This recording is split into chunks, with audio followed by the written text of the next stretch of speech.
안녕하세요. 2023년 3월 19일 말씀 나눔을 시작하겠습니다.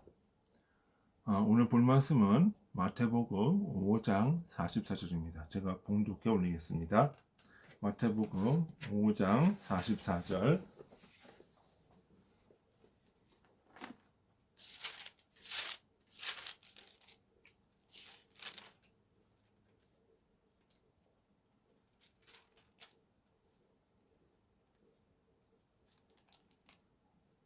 나는 너희에게 이르노니 너희 원수를 사랑하며 너희를 받게 하는 자를 위하여 기도하라. 그렇습니다. 다 같이 기도하시겠습니다. 아버지 하나님, 참으로 감사합니다. 오늘 우리가 주의 말씀을 듣고 주를 생각하고 주의 영을 따르고자 원합니다.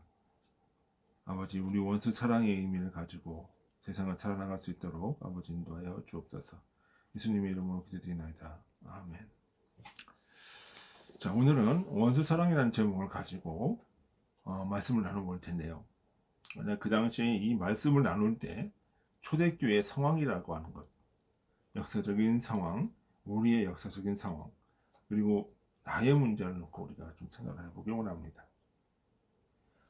이 당시에 그 주대교회는 로마의 식민지였어요.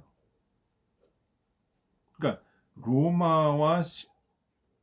로마는 헬레니즘이죠. 그러니까 헬레니즘이 유대 땅에 들어와서 유대 독립운동이라고 하는 유대교와 충돌하는 상황이 됩니다.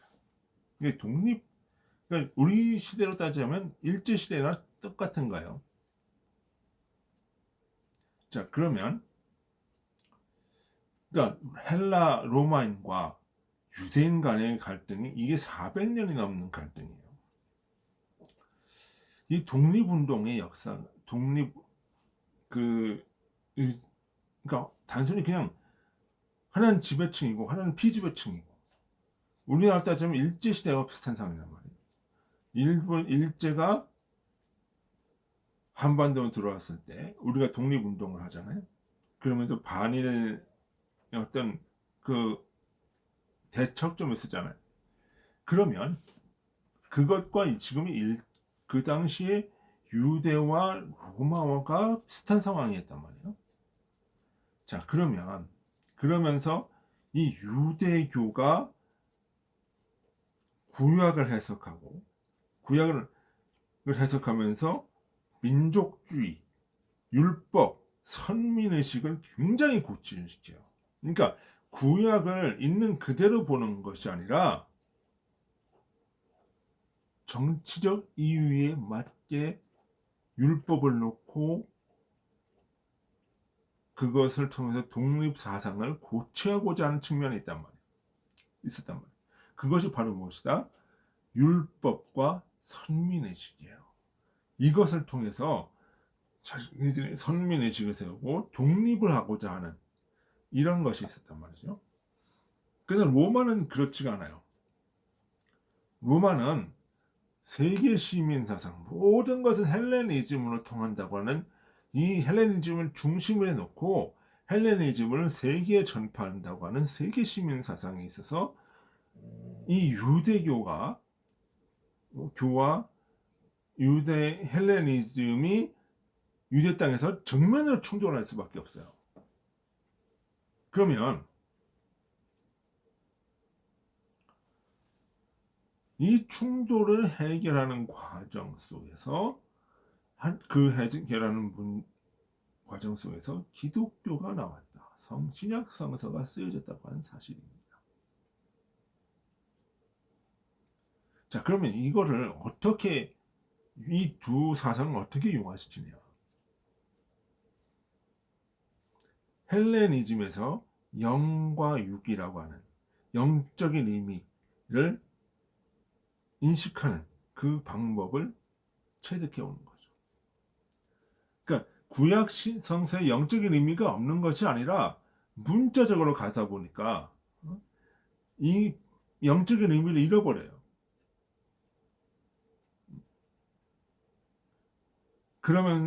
그러니까 어떻게 돼요? 이 신약 헬레니즘에 있는 영적인 의미들을 차용을 하면서, 영적인 도구들을 차용하면서 구약에서 영적인 의미들을 발견하기 시작해요.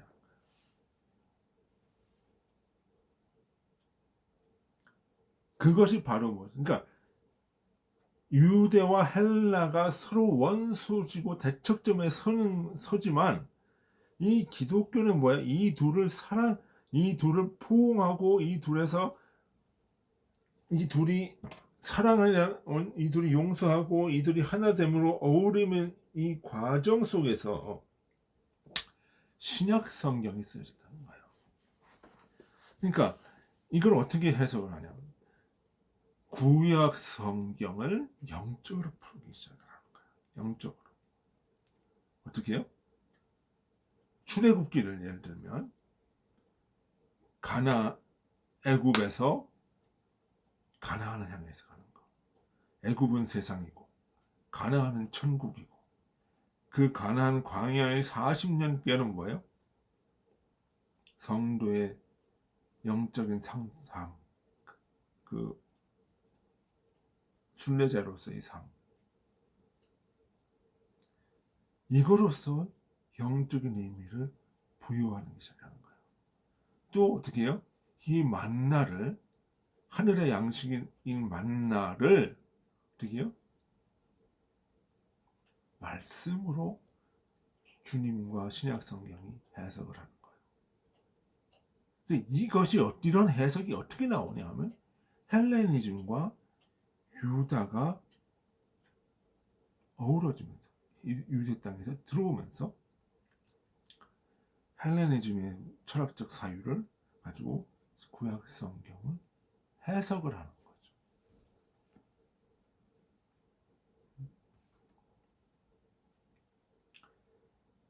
그러면서 신약 성경이 나오는 겁니다. 그러니까 이 유대와 로마는 서로 원수예요. 400년은 원수지간을 살았어요. 그러니까 마사다 전투라고 하는 것이 있는데, 이 마사다 지역의 유대의 인들이 로마와 맞서 싸우는데, 로마가 누굴 보내냐면 제7군단을 보내요. 황제 친위대를 보내는 거예요. 아주 그러니까 정예병들이죠. 친위대를 직접 보내서 이 이스라엘 마사다에서 그 저항을 몰살시킬 만큼 서로가 대척점에 서 있었다는 거죠. 근데 이것을 어떻게 해요? 서로 융화되는 거예요. 이것이 지금, 근데 우리 역사에서 보면 이 한반도라고 하는 이 땅에서 유교 민족주의와 그 서구의 근대 사상이 구한말에 있어서 충돌을 일으킵니다. 그러니까 조선이 가지고 있었던 유교 민족주의, 유교를 통해서 유교를 중심으로 하는 소중화 사상,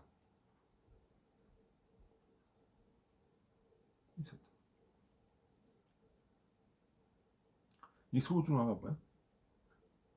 중국의 우리는 소중화로서 세계 명나라가 이제 망한 상태에서는 우리가 소중화로서 세계 중심이다라는 거예요. 하나의 선민의식이라는 거예요. 선민의식. 그 선민의식은 나머지는 다 뭐예요? 오랑캐. 일본도 오랑캐. 그러니까 이 선민의식이 서구의 근대 사상과 충돌한다. 민주주의 사상과. 산업공상이 따로 있고, 양반과 천민이 따로 구분되어지고, 이런 위계 질서의 유교의 사회가 서구의 근대 사상과 부딪히면서 띄어지는 거예요. 어떻게 해서 부딪히죠? 일본을 통해서.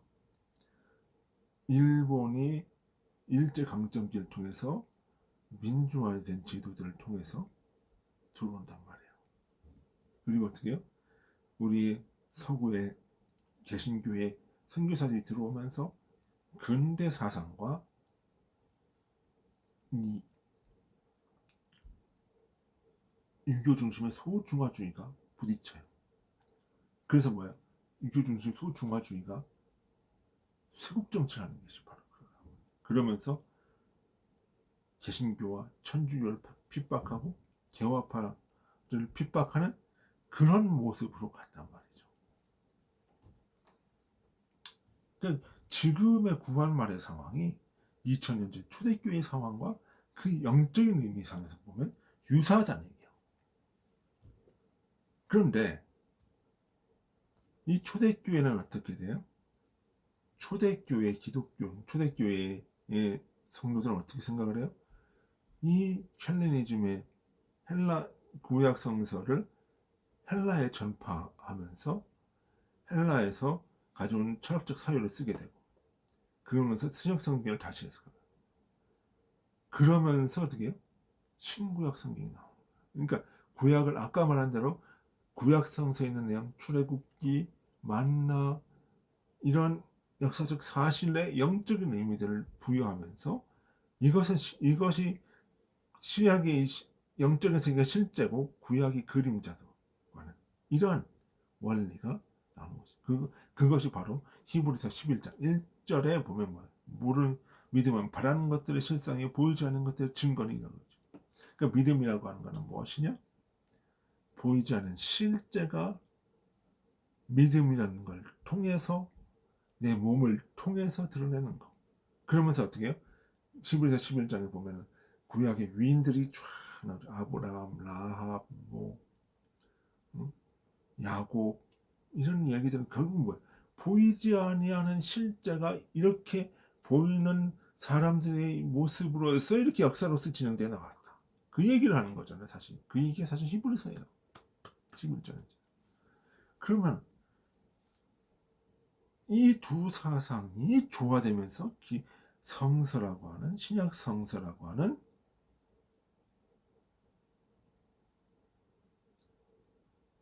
이 가치를, 이 체계를 만들어냈다는 거예요.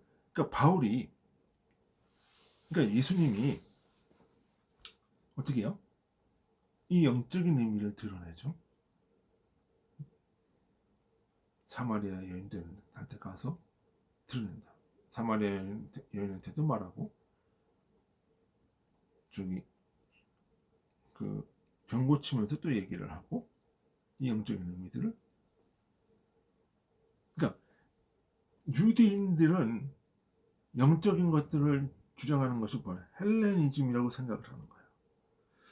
야, 그러면 정통 유대교에서는 그것이 용납될 수가 없었죠. 그러니까 특히 예수님이 무슨 얘기를 하요?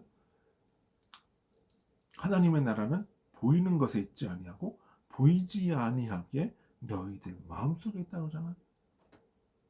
이게 뭐야? 유대인들이 보기에는 헬레니즘이야, 헬레니즘.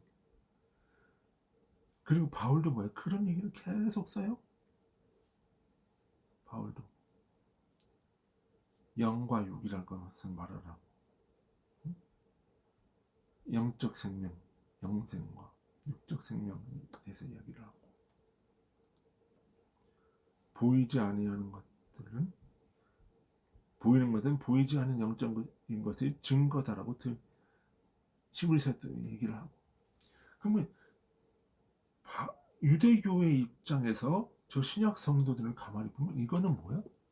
친로마세주의자, 이렇게밖에 인식이 안 된다는 거예요. 그게 아닌데 사실은. 자, 그러면 이것이 지금의 현재 와가지고 뭐예요? 친일파. 우리 개화 세력이나 개신교도들이나 그냥 선교사들이 뭐야? 민주주의 세력, 근대 사상을 가지고 선교를 하기 시작하니까 유교적인 입장에서 될 수가 없거든요. 그럼 뭐라고 그래요? 친일파. 이렇게 되는 거란 말이에요. 이 구도가. 그러면 단순히 예수님은 바리새인들 예수님을 죽였다는 그거는 성경 한 구절 해석 잘못해서 그런 것이 아니라 요즘 말로 해서 저건 친로마파야. 요즘 말로 친일파야. 이 얘기를 했던 거예요. 그렇게 인식이 됐던 거예요. 그러니까 또 바울은 어때요? 바울이 그걸 알거든. 그러니까 율법주의 바리새인의 상태에서는 바울은 예수와 그를 쫓았던 초대교회 성도들은 바로 뭐야? 친로마파, 친일파란 말이야. 그러니까 어떻게 해? 눈에 불을 켜고 죽일 듯이 살면 되는 거죠. 그러다가 어떻게 돼요? 다메섹 도성에서 주님을 만난 이후로 성경을 보는 눈이 확 틀려지는 거예요. 아, 성경에 영적인 의미들이 있구나. 이런 영적인 의미들을 풀어서 내가 헬라 사람들이나 로마인들에게 줘야 되겠구나 하면서 구약을 영적으로 풀기 시작을 하는 거예요. 그러면서 신약이 나오는 거예요. 그러면서 서신서가 나오는 거예요. 그러면서 그러면 오늘 우리가 보는 생각은 뭐예요? 우리는 그런 기독교인들의 후손이잖아요. 초대교회 후손들. 그러면 우리는 뭐 해야 돼요? 아, 저런 나쁜 놈들, 저 친일파, 뭐 이런 게 되는 게 아니란 말이에요. 우리의 사상과 저 일본의 어떤 그런 민주주의 사상이 이은 것이 어떻게 조화를 이루어서 새로운 가치를 만들어낸다. 새로운 가치를 만들어내고 그것이 인류 공영의 이바지의 보편적인 선이 되어야 된다.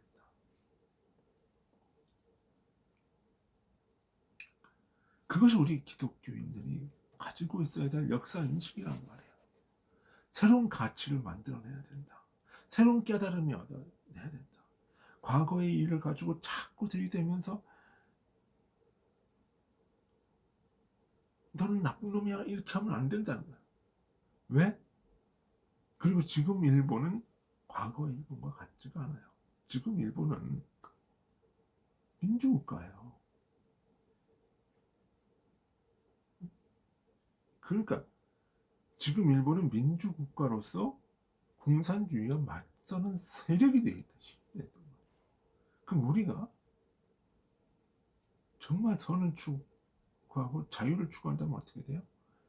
과거 같은 반일, 친일파는 친일이니 반일이니 뭐 이런 얘기를 갈 것이 아니라 가치를 공유하고 가치를 발전시키면서 이 인류 공용의 보편선에 이바지하는 않은 국가가 되어야 된다. 그것이 바로 무엇이다? 원수 사랑이라는 얘기예요. 그 과정을 통해서 신약 성경이 쓰여진 거예요. 그럼 우리도 그 과정을 통해서 보다 나은 가치로, 보다 나은 깨달음을 얻도록 가야 된다는 거지. 그러니까 기존의 자기중심적인 사고에서 벗어나서 내 중심적인 사고에서는 밉지만 그것을 끌어안고 같이 가면서 어떻게 돼요? 더 큰 걸 깨달아야 된다. 그건 그 인류 보편의 선으로서 가치를 창조해내야 된다. 그것이 우리가 가지고 있는 역사적인 사명이라는 거예요. 역사적인 사명. 그것이 내 가치를 버리고 새로운 가치를 창조해내는 것이 무엇이냐? 십자가의 죽음과 부활이라는 거예요.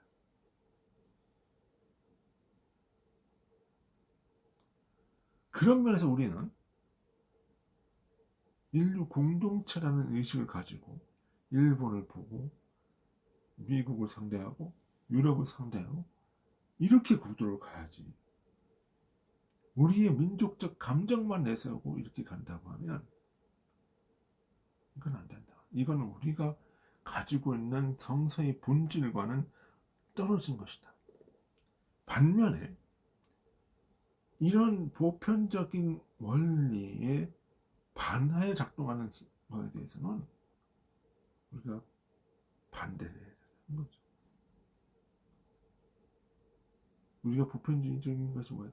민주주의, 인권, 그죠? 그 위에 있는 보편적 선 이거잖아요. 그걸 추구하는 거잖아요.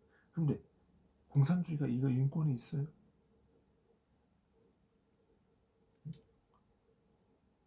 공산주의가 민주주의 독재하는 국가들이 이 보편적인 인권을 장담할 수 있냐는 거예요. 그거는 우리가 반대를 해요. 그렇지만 그 가치를 공유하는 나라들은 어떻게 돼요? 보편선을 가지고 가야 된다. 오늘 제가 이 원수 사랑을 통해서 요즘 팽배해 있는 이 반일주의, 그리고 나도 어떻게 돼요? 나와 다르다고 해서 내가 가지고 있는 생각에서 다르다고 해서 그 사람 생각을 배척하고 외면하고 있으면 어떻게 나도 발전이 없다.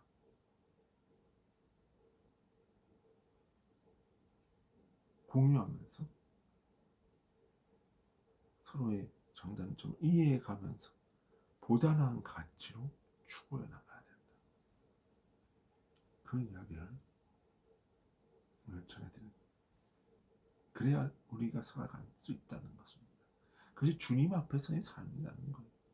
주님 앞에 정치 원리이기도 하고 주님 앞에 국가 원리이기도 하고 그것이 우리의 갈 길이라는 것입니다. 다 같이 기도하시겠습니다. 아버지 하나님 감사합니다. 오늘 주님 종이 여러 가지 이야기를 했습니다. 이 깨달은 바를 놓고 우리가 기도하고 그와 같은 삶을 살도록 하시고 이 나라가 그와 같은 방향으로 가도록 인도하여 주옵소서. 주님의 이름으로 기도드렸습니다. 기도드립니다. 아멘. 예, 수고하셨습니다. 안녕히 계십시오.